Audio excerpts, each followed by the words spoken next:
Bonjour frère Raphaël, bonjour frère Ismaël. Bonjour Raphaël, bonjour Julie, gloire à Dieu, c'est super de se retrouver à Nouan le Fuselier avec vous ce soir. Alors Ismaël, parle-nous aujourd'hui de l'arbre de la connaissance. L'arbre de la connaissance du bien et du mal, effectivement, c'est l'objet de la tentation du péché originel. Évidemment, il ne s'agit pas d'une pomme, contrairement à ce qu'on a fait croire aux petits-enfants. C'est un symbole, évidemment, que cet arbre de la connaissance du bien et du mal.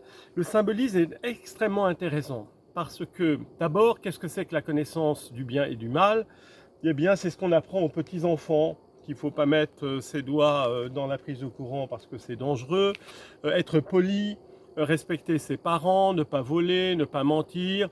C'est ce qu'on appelle la loi naturelle qui a été rappelée au peuple d'Israël par Moïse dans les 10 commandements.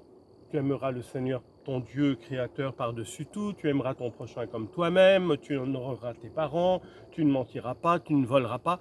Cette loi naturelle, elle est, on pourrait presque dire, ontologique, métaphysique, c'est-à-dire qu'elle est gravée dans notre nature humaine. Nous en avons un sens naturel inné qui va être développé par l'éducation, parce que sans l'éducation, évidemment, on resterait que des enfants loups, comme on a eu le cas d'enfants abandonnés qui ont dû se débrouiller tout seuls dans la nature. Voilà. Alors, donc, c'est une vérité absolument fondamentale, cette distinction du bien et du mal. C'est le fondement de tout. Et manger de l'arbre de la connaissance. Alors maintenant, le symbolisme de manger. Le repas qu'on vient de prendre, vous étiez deux, nous étions deux, le repas et moi, l'un en face de l'autre.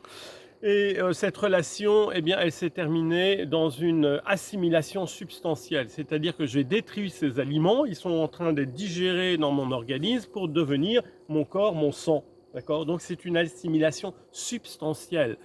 On peut dire que c'est le triomphe de l'ego, de l'égocentrisme naturel, du vivant, qui doit manger pour pouvoir survivre et pour pouvoir se reproduire. C'est ce que nous faisons tous. Donc on pourrait dire que dans l'assimilation vitale de l'alimentation, c'est la subjectivité transcendantale, ce que Emmanuel Kant, dans l'idéalisme, a appelé la subjectivité transcendantale. C'est-à-dire que c'est le sujet qui est le despote, le maître.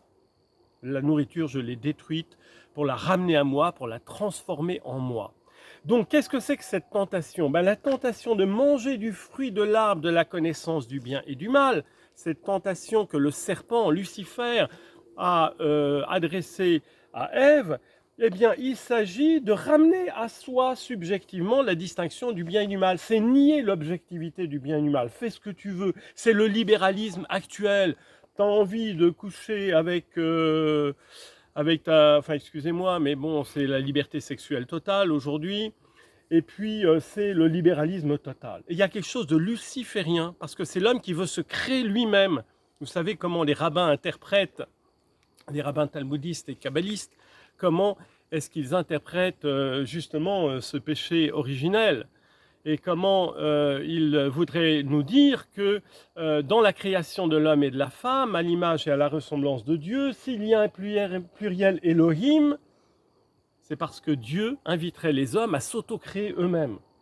Nous y voyons le mystère de la très sainte Trinité. Les rabbins talmudistes nous disent que c'est l'homme qui s'auto-crée lui-même, d'accord, d'une manière absolument libre, sans aucun référentiel. C'est le libéralisme absolu dans lequel nous sommes qui plonge l'humanité dans le désespoir, le suicide, la tristesse. C'est malheureusement dans quoi se trouve notre jeunesse. On la bourre de psychotropes parce qu'elle est suicidaire, parce que c'est affreux ce qui se passe en Occident, c'est affreux. Que le Seigneur vienne nous sauver, qu'il nous ramène à la vérité de sa parole, la vérité de la foi. Jésus est le sauveur. Moi, ce que j'aime surtout, je ne veux jamais finir par une parole de désespoir. Là où le péché se multiplie, la grâce surabonde.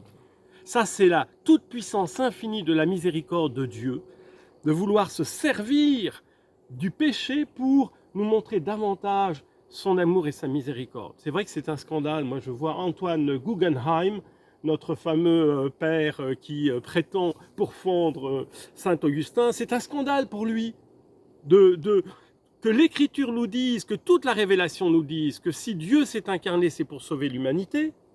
Pour lui, c'est un scandale. Ben oui, parce que ça dépasse les catégories bornées d'une raison humaine. C'est le mystère de l'amour divin et de sa miséricorde qui dépasse toute rationalité. Amen. Amen.